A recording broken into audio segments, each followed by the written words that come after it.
I realized all the sacrifices my older brother made for us. Created this account just for this story. Also, I want to keep in mind that I'm sharing this story from my perspective and from what my 18F brother 25M told me, so I don't know if anything is completely accurate, but I also don't have a reason to doubt the accuracy. Me and my siblings grew up in a highly abusive environment. Besides my older brother, I have two younger siblings. A younger brother and a younger sister. Our parents were addicted to alcohol. They would drink every day, and it was like a forced round of Russian roulette every day. We either had luck and they would just argue downstairs with each other, or they would come upstairs to release their anger onto us.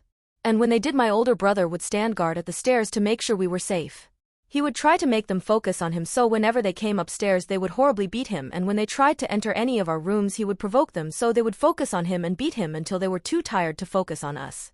While he protected us from them, he sacrificed his own childhood, and instead of doing something he liked, he educated himself and learned how to do programming each and every single day. He knew that something from the IT and programming sector would get him a high-paying job, and his goal was to get out of there and take us with him, but to take care of us he needed money. He also never had friends at school because he saw friends as a waste of time for his goals. Let alone the fact that he never properly finished his education because he was more worried about us than his own future. When he was 18, he did an internship for a local IT office that was looking for employees. And after a few weeks he got the job and he was making good money. After he moved out, he found an apartment with enough space for all of us. And from that on he tried everything to get us out of there. A bit later my parents got arrested because my younger sister came to school with bruises from the beating she took from our mom before. After my brother was gone we had to take the beatings, but at least we didn't had to wait for long. After my parents got arrested we started to live with my brother. He had to do a bit more stuff so that my younger siblings could live with us too, but he somehow managed to convince authorities to let them stay with us. I will never understand where he took all his energy from to do all this.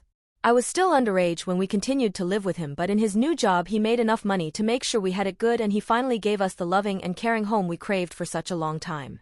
I adore him so much. He was so selfless all the time and rather took care of us than of himself.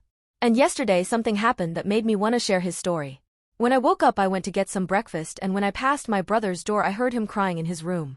I knocked at his door and went inside, and the moment he saw me he wiped away his tears and smiled. He asked if I was fine. I didn't felt the need to answer. I just hugged him.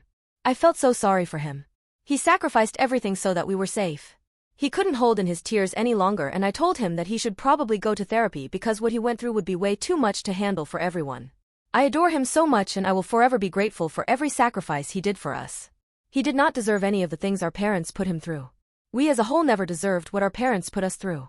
They supposed to be a safe space for all of us, but instead they were abusers. I will help my brother, and I will make sure he feels loved too.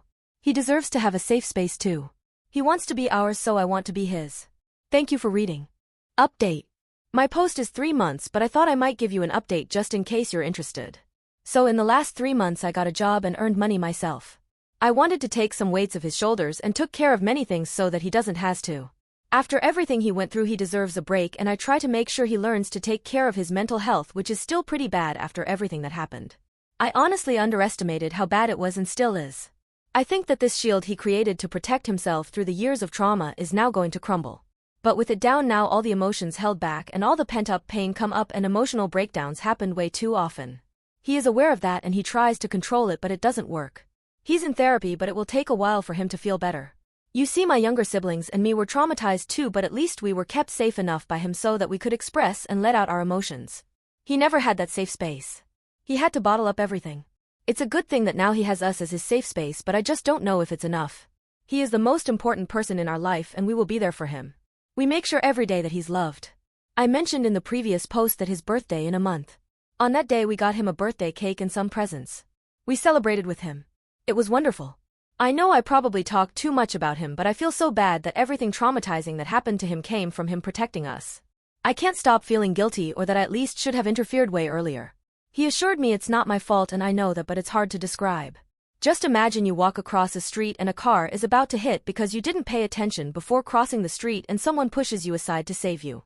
But then this person doesn't have legs anymore and you can't stop feeling guilty because you know the person probably would have kept their legs if you would have just paid attention earlier. That's how I feel. All I know is that I will be there for him. That's the least I can do.